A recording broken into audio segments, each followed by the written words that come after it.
ఆ రోజు మాట్లాడినా ఈ రోజు మాట్లాడినా హీరోయిన్స్ గురించి మాట్లాడాను అన్నారు.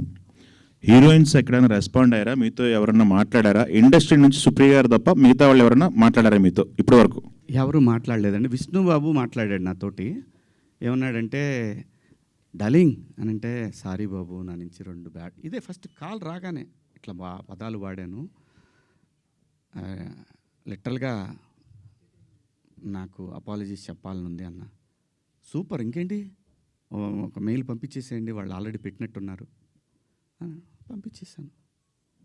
ఆ తర్వాత చాలామంది హీరోలు ఫోన్ చేశారు, చాలామంది ఆర్టిస్టులు ఫోన్ చేశారు, చాలామంది ఎమ్మెల్యేలు ఫోన్ చేశారు. ఆడపిల్లని కాపాడుకోవాలనే ఉద్దేశం తప్ప ఆడపిల్లని బంధించి ఆడపిల్ల స్వేచ్ఛను హరించి ఆడపిల్లల్ని ఆట వస్తువులాగా చూడాలనుకునే సంస్కారం ఈ జనరేషన్లో కూడా ఎవరికీ లేదు. కుసంస్కారం ఎవరికీ లేదు. ప్రతి తల్లి, నా ఇంట్లో తల్లి ఉంది, మీ ఇంట్లో తల్లి ఉంది, మనకు పెళ్ళిళ్ళు అయితే భార్యలు ఉంటారు, మనకు బిడ్డలు పుడితే ఆడపిల్లలు ఉంటారు. వీళ్ళందరి మీద ఉన్న అపరిమితమైన ప్రేమతోనే వాళ్ళ మీద చూపించే అడుగడుగు. ఎందుకంటే ఈ భారతదేశంలో ప్రతి 3 గంటలకు ఒకసారి రేపు జరుగుతూ ఉంది. ఒక ఆడబిడ్డ జీవితం నాశనం అయిపోతూ ఉంది.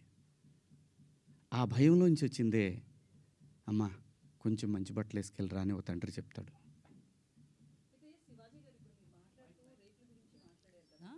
సో చిన్న చిన్న పిల్లలే కావచ్చు, నెలలు సంవత్సరాల పిల్లలు కావచ్చు, వాళ్ళ దగ్గర ఎట్లాంటి ఎక్స్పోజింగ్ ఉండదు.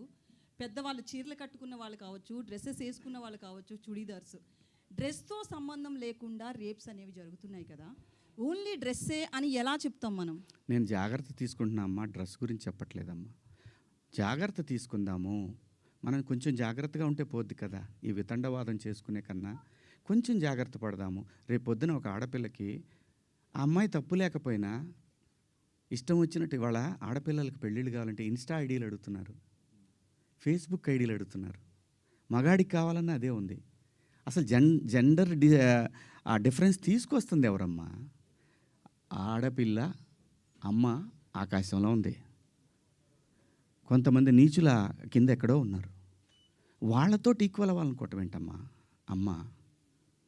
అమ్మ 80 ఏళ్ళు వచ్చినా సరే అమ్మ ఏదో పని చేసుకుంటా అట్లా షాట్లో బియ్యం పోసుకొని అప్పుడే నేను లోపలికి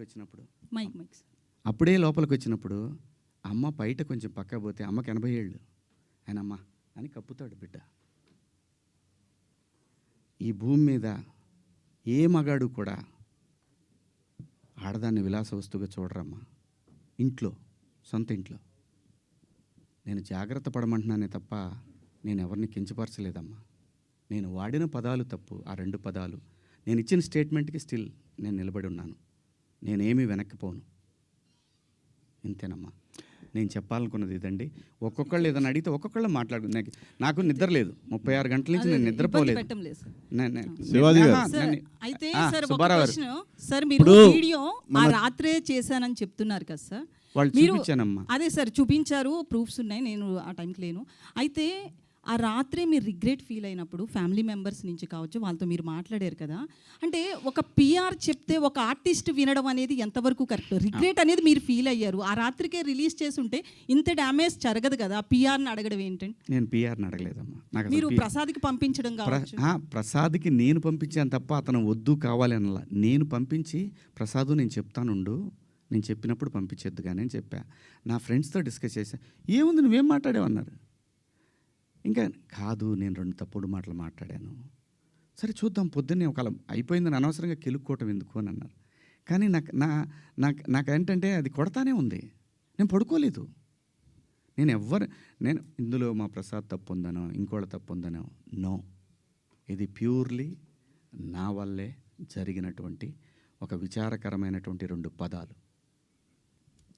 అయితే బిగ్ బాస్లో కూడా కొంచెం మీ బిహేవియర్ అట్లనే ఉంది అనేది కూడా అప్పట్లో ఉంది కదా. సో బేసికల్లీ క్లారిటీగా చెప్పండి. అయితే బిగ్ బాస్లో మీరు ఒకసారి మాట్లాడుతూ నాగార్జున గారితో ఆడవాళ్ళ తల కిందేసి తొక్కుదును అదే నా ఇంట్లో ఆడవాళ్ళు అయితే అని సంథింగ్ కొన్ని మాట్లాడారు అప్పట్లో. బేసికల్లీ Okay, మీకు ఒక నాకు అర్థమైంది. నెగిటివిటీ బాగా ఉంది అనేది కూడా సోషల్ మీడియాలో వస్తుంది. ఆ విషయంలో కూడా ఒక క్లారిటీ. మొన్న రిలీజ్ అయిన మీ సినిమా కూడా మంగపతి అనే క్యారెక్టర్ విషయంలో కూడా అది బాగా మీకు నచ్చింది. బట్ అది లేడీస్ యాక్సెప్ట్ చేయలేదు ఆ క్యారెక్టర్ని. జెంట్స్ చాలా వరకు మీకు మీ వైపు నిలబడితే లేడీస్ చాలామంది ఆ క్యారెక్టర్ మీద చాలా నెగిటివిటీతో ఉన్నారు. సో ఇదంతా కూడా అతని మనసులోంచి వచ్చింది అనేది కూడా వినిపిస్తుంది. ఈ విషయంలో ఒక క్లారిటీ. 100% ఎప్పుడు కూడా యాక్సెప్టెన్స్ ఉండదమ్మా. ఇక్కడ అభిప్రాయాలు మారుతూ ఉంటాయి. సిచ్యువేషన్ మారినప్పుడు ఆ మనిషిని మంచిగాను చూస్తారు, చెడుగాను చూస్తారు. Coming to Mangapati, Bigg Boss హౌస్లో నా ప్రవర్తన నాకు నేనుగా నేను ఎలా ఉన్నాను అనేది చూసి ఆ క్యారెక్టర్ నేను సెలెక్ట్ చేసుకున్నా. మాటలు కూడా రావట్లేదు, నిద్ర సెలెక్ట్ చేసుకున్నానని చెప్పాడు. ఇంకొకటి, ఆ రోజు కూడా ప్రజలు ఏదైతే స్పందన చూపించారో ఈరోజు కూడా అదే స్పందన చూపించారు. బిగ్ బాస్ హౌస్లో ముఖ్యంగా మా ప్రాంతంలో నాకు సగం వయసు అయిపోయిందమ్మా. 50 క్రాస్ అయ్యా. ఆ టైంలో మాకు ఊళ్ళల్లో ఎట్టుండేదంటే, ఏందరు నువ్వు మాట్లాడి గొంతు మీద కాలేసి తొక్కుతానా ఇలా మాట్లాడతారు. ఆడపిల్లలు అని కూడా తప్పు చేస్తే ఖచ్చితంగా అంటారమ్మా. అమ్మ నాన్న అంటారు, బాబాయిలు అంటారు, మేనమామలు అంటారు. ఎందుకంటారు అంటే ఆ బిడ్డకి ఎక్కడ ఏం నొప్పి తగులుతుందో అని అంటారు తప్ప ఎవ్వరు ఈ భూమి మీద అక్కడ దాకెందుకమ్మా.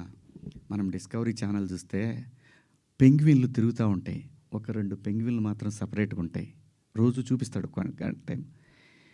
ఆ పెంగ్విన్ వచ్చే టైంకి ఇది ఇంకో పెంగ్విన్తో మాట్లాడుతుంటే ఆ డ్రామా చూడాలమ్మా. మనుషులకే కాదు, పొసెసివ్నెస్ జంతువుల్లో అది కూడా ఉంటుందమ్మా. అలాగే మనం ఈ మధ్య ఇన్స్టాలో చూసాం.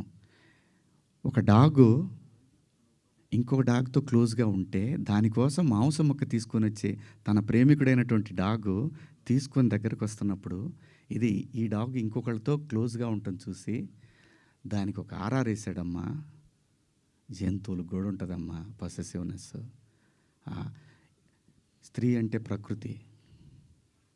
ప్రకృతి మీద ప్రతి వాళ్ళకి కూడా ఎప్పటి వరకైతే ఈ ప్రకృతి మీద మనిషికి మగాడికి గౌరవం ఉంటుందో అప్పటికి వరకు మాత్రం ఈ ప్రకృతి ఉంటుంది.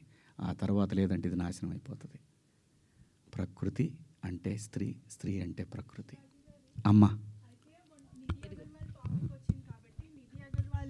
అట్లా డ్రెస్సింగ్ వేసుకెళ్ళింది, తను ఇబ్బంది పడింది అనేసి అన్నారు. అయితే మొన్న రీసెంట్గా సమాంత గారు కూడా సిరిమల్లి అనే శారీ షోరూమ్ ఓపెనింగ్కి వచ్చారు. సేమ్ తనతో కూడా అలాగే జరిగింది. తను చాలా పాజిటివ్గా నవ్వుతూ వెళ్ళి ఓపిక్గా చాలా సేపటి వరకు అక్కడ ఒక చిన్న అడ్వాంటేజ్ ఉందమ్మా. తర్వాత క్లిప్ చూశాను నేను. లక్కీలీ ఆవిడ శారీలో వచ్చింది. అదే ఎగ్జాక్ట్ నేను అదే చెప్తున్నా. అంటే డ్రెస్సింగ్ అని అన్నారు కాబట్టి తిను శారీలో వచ్చినా కూడా అది ఫేస్ చేసింది కదా తను. అమ్మా జెన్జీ ఉంటారమ్మా ప్రోగ్రాంలో, వాళ్ళకి తెలియదమ్మా. ఆర్టిస్టులు అంటే క్రేజీ ఉంటుంది, ఆర్టిస్టులు అంటే క్రేజ్ ఉంటుంది, టచ్ చేయాలనుకుంటారు. ఒకసారి తెనాలి దగ్గర శ్రీదేవి గారు షూటింగ్కి వచ్చి అక్కడ దిగితే ఒకడు వెనక నుంచి గట్టిగా పట్టుకొని పరిగెత్తాడు. ఇది అప్పుడు పేపర్లో బాగా వచ్చింది మాకు. తెనాలిలో షూటింగ్ దిగిన శ్రీదేవి గారి పట్ల అసభ్యంగా ప్రవర్తించారు. సినిమా పట్ల ప్రజలకి ఒక చిన్న తెలియని ఎక్కడో మా సొంతం అన్న ఫీలింగ్ ఉంటుంది కాబట్టి అలా జరుగుతుంది. అంతేగాని ఇక్కడ నేను సమంత గారిని తప్పు పట్టట్లేదు, నిధి అగర్వాల్ని తప్పు పట్టట్లేదు, నేను ఎవరిని తప్పు పట్టల. మనమే కొంచెం జాగ్రత్తగా ఉంటే పోద్ది కదా అనే భావం తప్ప నాకేం లేదమ్మా.